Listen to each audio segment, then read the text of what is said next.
Welcome to Glorious Botafogo, your number one source of Botafogo news in English. Last time we spoke was about a month ago. I took this month to just kind of recharge and really take a break from the negativity, take a break from all the things, and really sometimes getting inside as Botafogo fans. I'm not talking personally in my own life, get inside our own heads about the club and the situation that the club was in, and how we as fans were feeling that the direction that the club was going following the most successful season in the history of the club. Who would have thought that people would feel tired and feel overwhelmed from how the year started? And John Texter has said, the season really begins when the Brasileirão starts. So I thought, you know what? I'm going to take off into the Brasileirão and then I'll come back, recharge my batteries. So since the last time I made a video here, when Renato Paiva was announced, Paiva had the whole month of March to apply his philosophy, to apply the positional style of build-up play that he likes to do, that he likes the players to react, always occupying space. If one player leaves, you occupy the space, and yada yada. That's how Paiva likes to play. In the press conferences that Paiva have given out, especially the one that he was announced officially by the club, right, next to John Texter, Paiva spoke about how he likes to play and that he would be foolish not to take what had been working for Botafogo under Arthur Jorge and take some of that with him as well. So yesterday was the start of the Brasileirão for Botafogo. It was a very difficult match. Botafogo played one of our biggest rivals of the recent years, Palmeiras. Yes, the team that we fought for titles against, for the titles these last two seasons, and what could have been perhaps the team that was going to make a break in the Libertadores for us.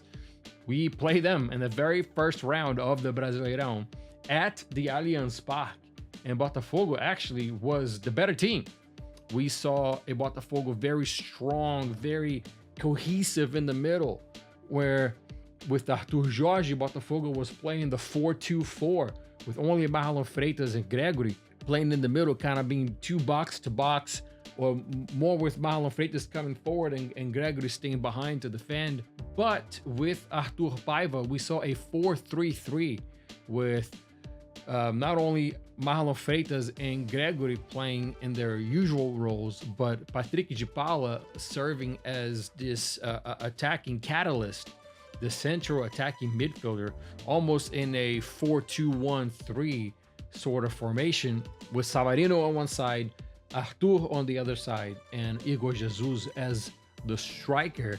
And man, what a match by not only Igor Jesus, but also a good match by Patrick de Paula, a terrific, a masterclass on intercepting and defensive awareness by Gregory, a really good match by Jair, a really good match by Barbosa, despite getting dribbled by Estevam, which dribbles everybody, including his own shadow, and John, that really kept us in the game. If it was not for John, Palmeiras would have won yesterday. With Flaco Lopes 1v1, and Flaco Lopes against John, he hasn't had the most success. John has saved two 1v1 situations and other occasions as well. And because of that, Botafogo remained in the game, stayed in the game, earned a point at Palmeiras, which again, Weberton, Palmeiras goalkeeper, was the man of the match. So that should tell you something right there. When the goalkeeper of the opposing team is the man of the match, that should tell you something. And also should raise a little bit of concern when it comes to finishing in the final third.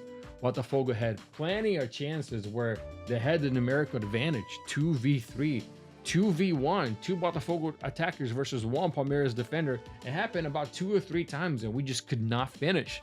Savarino taking a hard touch almost by the 18, which led the ball to go to Weberton. Weberton saved it. other instances with Arthur and Igor Jesus.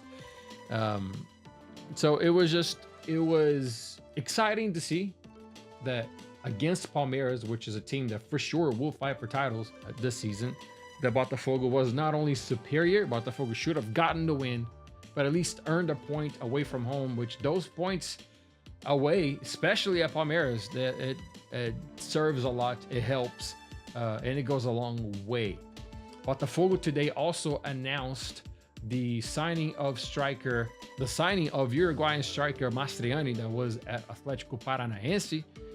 If you don't know, Mastriani had one hell of a season with América Mineiro, which then got picked up by Atlético Paranaense. He had a serious injury there, didn't return as well as he did.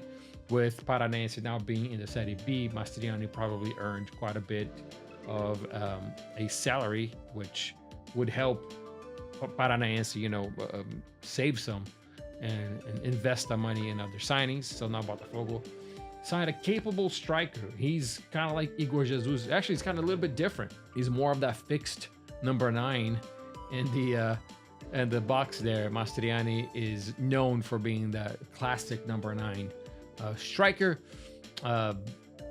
Botafogo is also looking into the signing of Cauli from Bahia. It's not for sure yet, but they're also, and this just came out this afternoon, that Botafogo was looking at, yes, it's Franco Cristaldo from Grêmio. Cristaldo is a great player.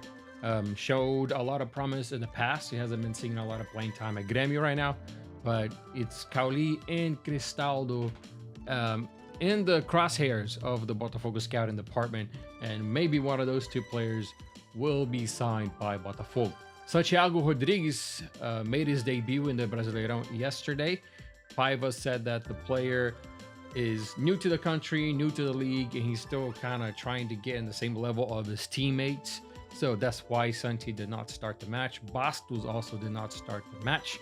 He is coming back from an injury, and Botafogo is gradually going to reintegrate Bastos into the team, into a high level of play.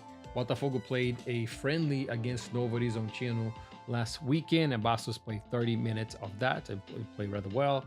So Botafogo is trying not to rush and flare up this injury once again. This Wednesday, April 2nd, Botafogo will debut in the Libertadores. The defending champions will play against Universitario de Chile in Chile at 7:30 p.m. U.S. Central Time. Botafogo's group in the Libertadores is Botafogo, Estudiantes, Universidade de Chile, and Carabobo, which is a brand new team playing the Libertadores for the first time. It's a interesting group because the Chileans are a traditional team. Carabobo, nobody really knows because they're brand new. And then Estudiantes is one of the SAFs of Argentina. It's kind of like Botafogo. They got purchased by an investor, and that investor has been making really good purchases and helping the team get better. And that's what's happening over there. But Wednesday is a debut against the Chileans in Chile. And I hope Botafogo will come out with the win to make a statement that the champions are back and we are coming for more. If you got in here so far, please leave a like, please subscribe. Don't forget to tell your friends about this channel if they are a number one, a Botafogo fan, number two, a follower of the Brasileirão and the Libertadores, because we talk about that here as well. If there's any other news, I will come back before then. If not, this Wednesday, I'm going to be watching the match, giving you my post-match thoughts. If not on Wednesday, then on the weekend. Vamos, Fogão.